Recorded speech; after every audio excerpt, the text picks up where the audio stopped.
Hey everyone, my name is Karlie Dalton, and I'm here to give you tips and tricks on writing. Today I'm going to be going over the 7 major plot points and dig into each one about what makes it significant and where it should come in your storyline. First, let's define what plot is. According to literary terms, in a narrative or creative writing, a plot is a sequence of events that make up a story, whether it's told, written, filmed, or sung. The plot is the story, and more specifically, how the story develops, unfolds, and moves in time. Plots are typically made up of 5 main elements. For me, adding those 2 extra plot points helps me write a stronger storyline and helps my pace from running flat. Even if you're a pantser and don't like to plot things out, you might want to try breaking it up and just focusing on one at a time. Who knows? Maybe it'll help you, and if not, you don't ever have to do it again. Alright, so our first plot point goes by many different names and many different possibilities on how you can use it. Some of these are called the hook, the call to action, the triggering event, or the inciting incident. The hook is when you literally hook the reader's attention with some drastic action or decision. You draw them in with some kind of exciting or unusual event. It can feel like a jolt or some disturbance. Whatever it is, you just want them to continue to read more. The call to action can be when the protagonist sets off onto a journey and lets the reader know that something is about to change in this character's life. Think of Frodo from Lord of the Rings. The triggering event is what it sounds like. It's some event or something that happens, some kind of trigger is pulled that lets the reader know that this character's life has changed and that some kind of sequence of events is about to follow. The inciting incident is when something inciting happens to your character. Again, lets the reader know that change is about to happen. Like I said, these can be used together, combined, or just one. Whether that's an event that takes place, or a decision that they have to make, or something that happens to them, you want the reader to feel like this character can't go back to their life. Their life isn't going to go back to normal after this.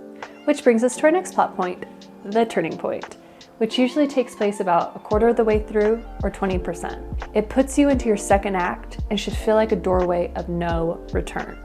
Their life can't go back to normal. They can't just say, well, that was a mistake, I'm gonna go back home now. Like, the stakes should feel high enough that this is now going to be life or death, or worse than death, whatever that looks like for that character.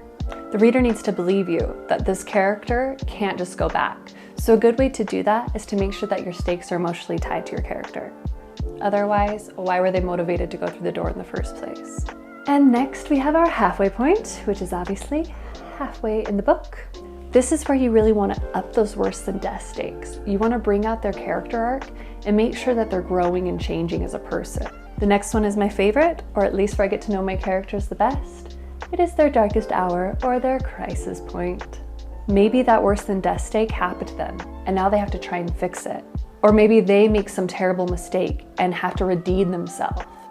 Whatever it is, you just want your character to feel like they are defeated. There's no way they can achieve their goal or overcome the conflict or overcome an obstacle. You want them to feel like they are at their lowest point.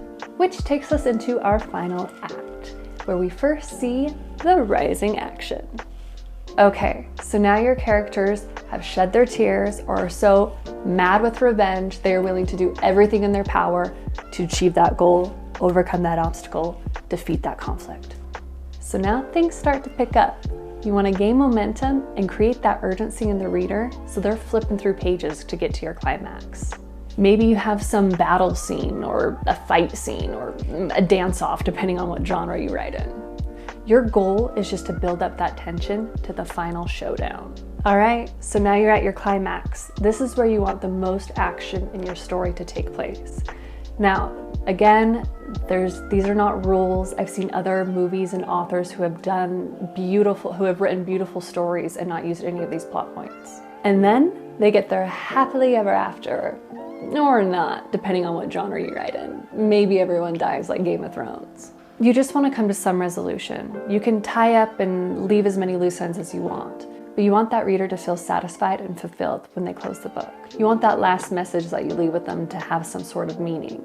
Well, that is it for us today. I hope you learned at least one new thing about plot points. And if you have anything else you would like to add or have something you'd like to say, please leave them in the comments below. I would love to hear from you. And let's be friends on social media. I love following other authors and writers out there. Thanks again, and I'll see you next time.